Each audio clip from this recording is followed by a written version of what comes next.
Welcome to the HR Empowerment Podcast, where we will uncover strategies and new insights from HR professionals who discuss up-to-date regulations, best practices, and the most pressing topics like diversity and equity, leadership, dealing with difficult situations, and much more that affect your bottom line and business. Thanks for joining us. Hey, everybody. Welcome back. Wendy Sellers here, the HR lady, with my co-host, JC, up in Buffalo, New York. Yes, ma'am. Wendy, it's a pleasure. It is a little toasty up here. It's a sweltering 78 degrees today in sunny Buffalo. How's it by you?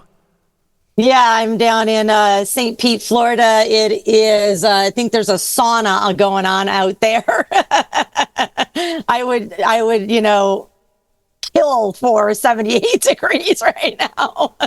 With that said, let's find out where our guest is coming in from, the dream job whisperer, Josef Stetter. Where are you calling in from? I'm situated in Toronto, Canada right now. Okay. And I've experienced minus 45 to 140 in Fahrenheit. So anything in between, I've learned how to manage.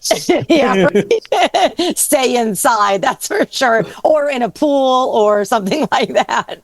So, hey, we were talking about in our first series of our 5-part series, just about your experience, how you have helped over 11,000 people, how you're passionate about helping people. And I want to continue the conversation and talk a little bit about your insights on the job market today, the challenges and opportunities, but also, any emerging trends that job seekers should be aware of.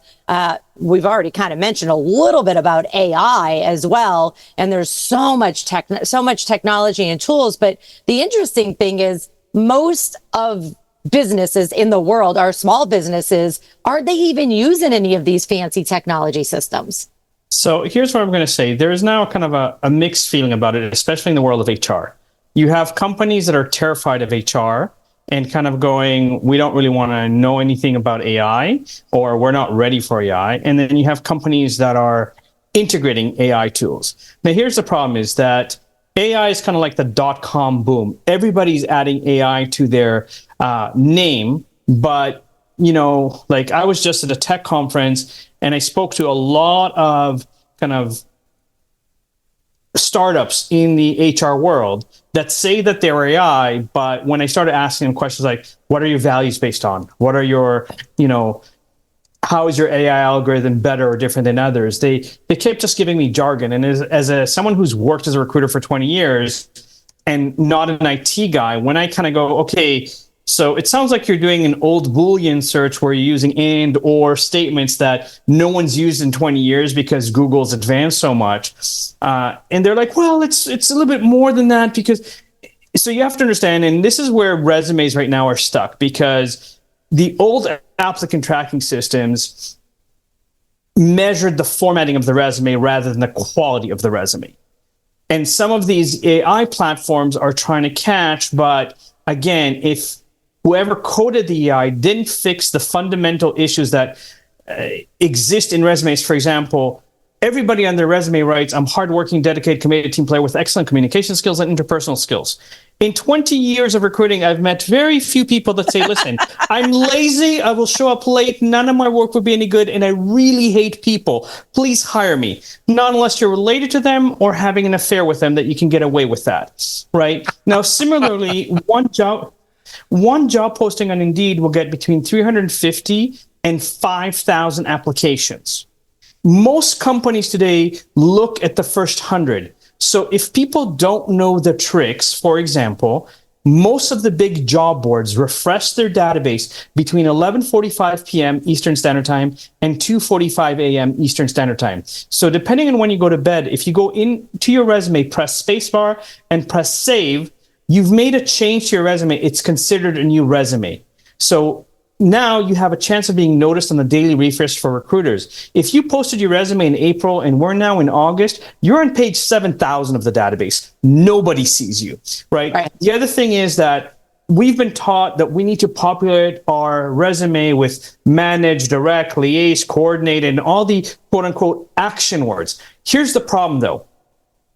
The algorithm for the applicant tracking system, both in AI and older school, those that were better, measures the technical words associated with the job you're going to do. So if you're an accountant, I need the words accountant, accounting, financial statements, general ledger, reconciliation, cash flow statement, balance sheet, income statement, not manage, direct, coordinated, not team player with excellent communication skills. So you have a lot of resumes that are generic and fluffy. Yep. Right. And so they get nowhere and they get very frustrated that they're sending hundreds of resumes. Now, as much as most jobs postings in North America say, don't call us, we'll call you. Sadly, the majority of people do that. And so they're like, we sent hundreds of thousands of resumes. There's no jobs out there. Call those companies and say, you know what? My battery just died as I was trying to press send, or my internet disconnected. Can you check that my application went through? If you call HR and ask them to check if the application went through, if you were 102nd and the company is going to look at the first 100 that they received, guess what? You're first now on the list. And it's such a small and subtle thing, but it makes such a massive difference in how you're being noticed or there. And most people default to the easiest path of least resistance, which is job boards. No one talks about, you talked about your workshop on LinkedIn optimization. I just recruited for a client where I needed someone in regulatory and compliance in the banking industry that also knows how to do sales. I looked at 1,000 LinkedIn profiles where 650 of them had their job title, the dates of work, and the name of the bank that they work for. No technical skills on the profile, no information on what they've actually done on it. And if you think I have the time to message 650 people, you have another thing coming. This is where AI tools can make faster, because I can message bunches of people at the same time and kind of control the responses through a good CRM.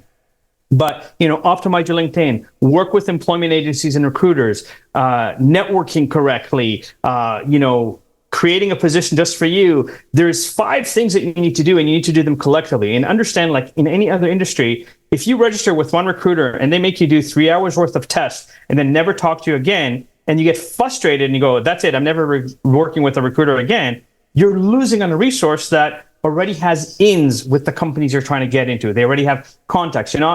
When you're applying through a recruiter, you're not applying through the applicant tracking system. You're applying directly to a person, to someone in HR, for example. And so to me, when I hear people say, I've sent out hundreds, if not thousands of resumes, unfortunately, I have to look at them and go, your resume sucks and you don't know how to look for a job.